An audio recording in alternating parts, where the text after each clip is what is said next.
Ils ont entre 8 et 15 ans et quand ils arrivent au centre Likemo à Kinshasa, en République démocratique du Congo, dans le quartier populaire de Bandalangungwa, dirigé par Roger Katembwe Bouiki, ils ont le corps marqué par les douleurs d'une courte vie passée dans les rues de cette immense capitale de la débrouille. Ils sont chassés de leur famille ou ils sont partis à cause du chaos dans leur foyer. Certains fuient aussi la prison ou ont même été enlevés pour être exploités. David Baché s'est rendu dans ce centre qui a ouvert en novembre dernier et qui offre une écoute, un repos, de l'hygiène, des activités sportives ou culturelles. Bref, une goutte d'eau dans un océan d'enfance à la dérive. Je m'appelle Kankou, 10 ans, Où est-ce que tu étais avant d'arriver ici? na Chikapa. C'est l'une des provinces de la RDC. C'est très très loin vraiment avec Kinshasa. Et comment tu es arrivé ici à Kinshasa? Baïbak Bissou. Un certain groupe de gens, parce qu'ils jouaient dans la rue, et ils ont dit que venez avec nous, nous allons vous donner quelque chose à manger.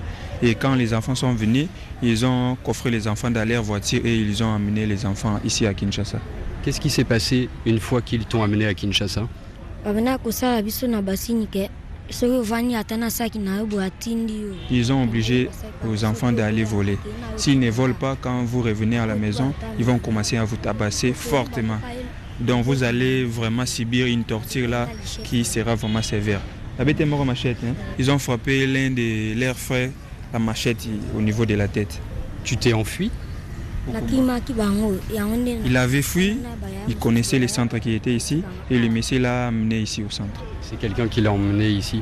Et où est-ce que tu dormais quand tu étais avec ce groupe d'enfants et qu'on t'obligeait à voler? Ils étaient dans un quartier qui est tout près de l'aéroport national d'Engeli. Donc c'est très loin vraiment d'ici. Et c'est un milieu qui est vraiment isolé là. Ce n'était pas un endroit agréable. Mais au fur et à mesure, il continuait toujours à les tabasser. C'est pour cela qu'il avait fui. Depuis que tu es arrivé ici, dans le centre, est-ce que ça va mieux? C'est bien, mais son souci est qu'il veut rentrer à sa famille. Bonjour, je m'appelle Emmanuel. J'ai 10 ans. Ça fait combien de temps que tu es ici? Ça fait même une année ici.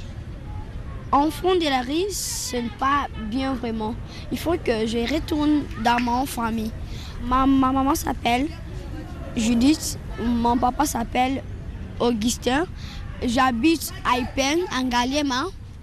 Ça, c'est une commune de Kinshasa. C'est une commune de Kinshasa. Et pourquoi est-ce que toi, tu es ici? C'est la difficulté. Ils travaillent, ton papa et ta maman? Non, les papas et maman sont séparés. Et avant de venir ici, tu allais à l'école?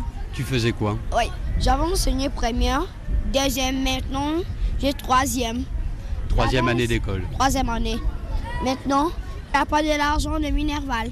La difficulté que je m'envoie ici. Et avant d'être ici, du coup, entre l'école et ici, ça t'arrivait de rester dans la rue? Dans la rue, c'est vraiment mauvais. Oui, c'est mauvais vraiment. Et tu es content ici? Oui, je suis content. Tu as envie de faire quoi? J'ai envie de retourner à la maison, de m'enseigner. J'enseigne à moi.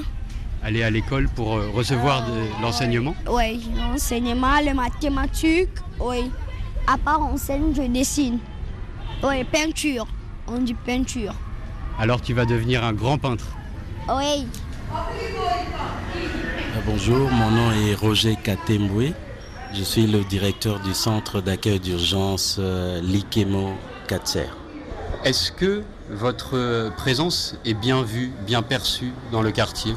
Pas tout à fait, parce qu'on a une image auréolée de l'enfant en situation des rues.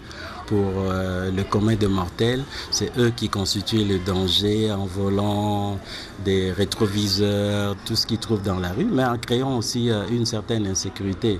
Mais moi, je peux vous rassurer d'une chose, c'est qu'ils sont en danger dans la rue, mais pas constituer un danger. Du coup, ça crée quelques difficultés avec le voisinage? Parfaitement, les voisins ne jugent pas ça de bon oeil.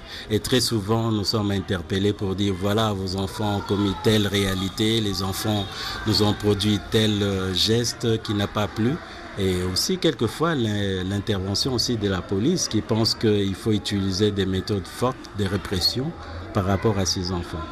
En les arrêtant, les amenant au poste de police pour avoir commis un fait bénin dans la rue, vol simple, mais aussi pour avoir vagabondé. Cette opération consiste à éliminer, à réduire le nombre d'enfants en situation des rues.